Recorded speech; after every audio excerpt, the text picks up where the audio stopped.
आवाज आईपीएल। तो देखते रहिए आवाज आईपीएल, ताकि हर ट्रेडर और इन्वेस्टर को मिले वक्त से पहले और किस्मत से ज्यादा। वही खानदानी स्वाद नए होलोग्राफिक पाउच में। पान बहार, द हेरिटेज पान मसाला, इससे बेहतर और कहां। NASA's most ambitious project, Juno, the spacecraft on a 5-year mission to discover Jupiter's secrets. Juno's scientific payload includes specially designed, no cameras please, high-speed engines that will take it to Jupiter in just 1 year. Any questions? Yes. कितना देती है? For a country obsessed with mileage, Maruti Suzuki makes India's most fuel-efficient cars.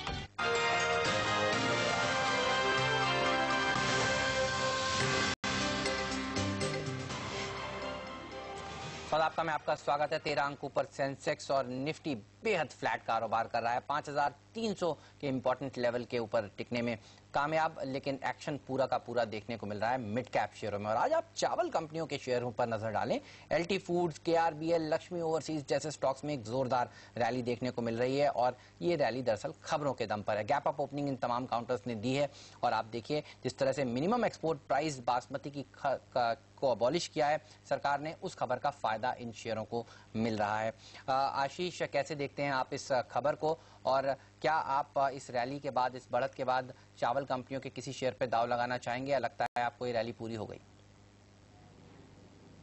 नहीं, मेरा मानना है कि यहाँ से इनफैक्ट इस चावल कंपनियों की रैली की शुरुआत ही है, क्योंकि जैसा हमने पहले शुगर केन में भी देखा कि वहाँ पे थोड़ी सी क्रॉप कम होने की जैसे न्यूज़ आई तो वहाँ के स्टॉक बढ़े। तो अब ये राइस में भी ऐसा है, यदि मानसून कम रहता है, क्योंकि ये राइस का सोइंग का सीजन है, तो यदि वहाँ पे कोई शॉर्टेज रहती है तो इन कंपनीज को फायदा होगा।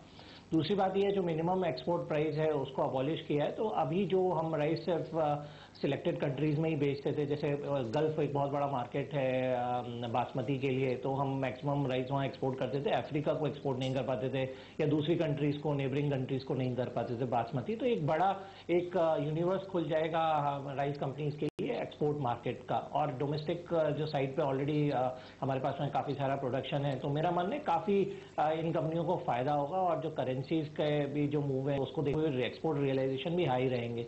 इसमें मेरे दो पिक रहेंगे, जो केआरबीएल जो ऑलमोस्ट एक लीडर है बासमती क्षेत्र में, और एक अपकमिंग कंपनी अशर एग्रो लिमिटेड जिसने भी काफी अच्छा परफॉर्मेंस किया है पिछले कुछ समय में। ये नॉन बासमती का एक लीडिंग प्लेयर है, तो ये दो स्टॉक मैं रिकमेंड करना चाहूंगा। केआरबीएल और अशर एग्रो, ये दो ऐसे स्टॉक हैं जो आशीष आपको मौजूदा स्तरों पर खरीदारी करने की सलाह दे रहे हैं। अच्छी रैली आगे इनमें देखने को मिल सकती है। चलिए अगला सवाल लेते हैं। जोशी साहब ने हमें फोन किया है। जोशी जी नमस्कार, बताइए क्या सवाल है आपका? नमस्कार हेमंत जी, गुड मॉर्निंग। Good morning. आपको भी, आशीष जी को भी जी। तो मेरा सवाल ऐसा है कि अभी फ्रेश इन्वेस्टमेंट किया, इसमें वक्रांगी सॉफ्टवेयर में कर सकते हैं? ठीक है, तो पूछते हैं यहाँ पर आशीष जी आपसे ये सवाल है, वक्रांगी सॉफ्टवेयर में क्या नया निवेश करना चाहिए, नया पैसा डालना चाहिए अब? वक्रांगी सॉफ्टवेयर एक ई गवर्नेंस क्षेत्र की इंडिया की नंबर 1 कंपनी है ऑलमोस्ट, और काफी कंपनी अच्छी ऑर्डर बुक पोजीशन भी है। बट ओनली थिंग है कि जो स्टॉक है ऑलमोस्ट वो अपने 52 वीक हाई के आसपास कोट कर रहा है। तो मेरा मानना है यदि थोड़ा करेक्शन स्टॉक में आता है, यदि 35-36 रुपए के आसपास दोबारा मिलता है तो बिल्कुल इसको ऐड कर सकते हैं। और लॉन्ग टर्म प्रोस्पेक्ट इस कंपनी के काफी ब्राइट है, और निवेशक यदि 2-3 साल का व्यू रखते हैं तो मेरा मानना है ये स्टॉक करीब 70 से 75 रुपए भी 2-3 साल में हो सकता है। चलिए 70 से 75 रुपए तक का लेवल देखने को मिल सकता है, लेकिन आपको लंबा नजरिया रखना चाहिए वक्रांगी में। आज हमने धर्मेश एक किंगफिशर का स्टॉक काफी चर्चा में है।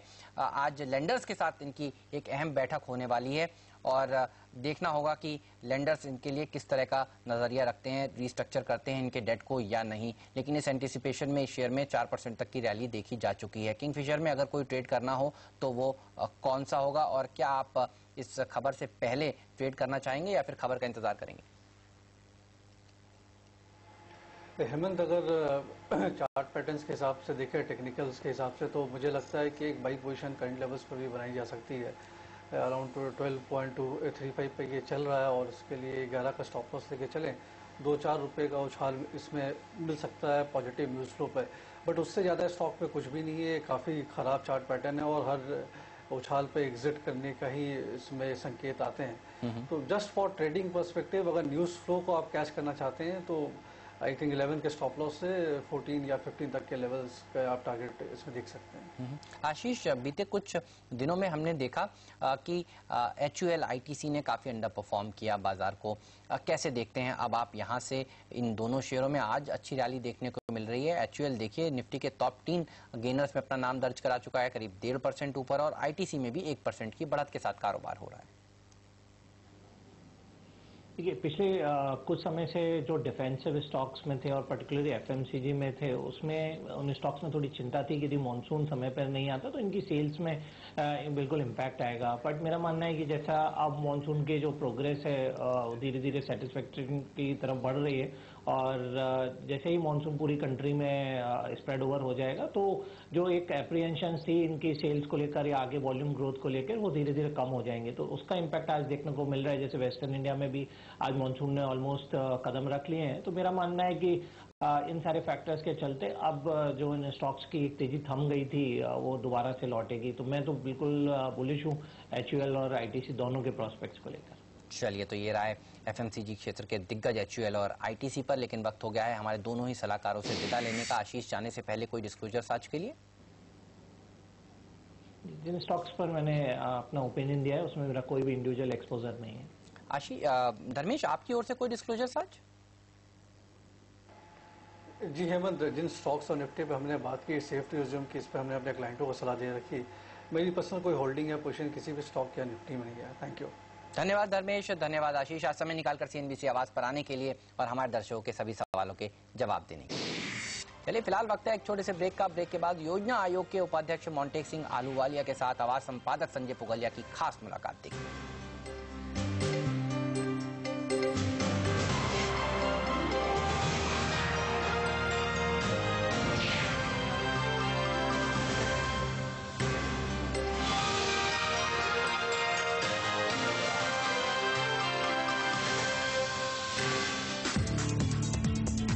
सीजन की शुरुआत 12 जुलाई को इन्फोसिस के नतीजों से हो जाएगी।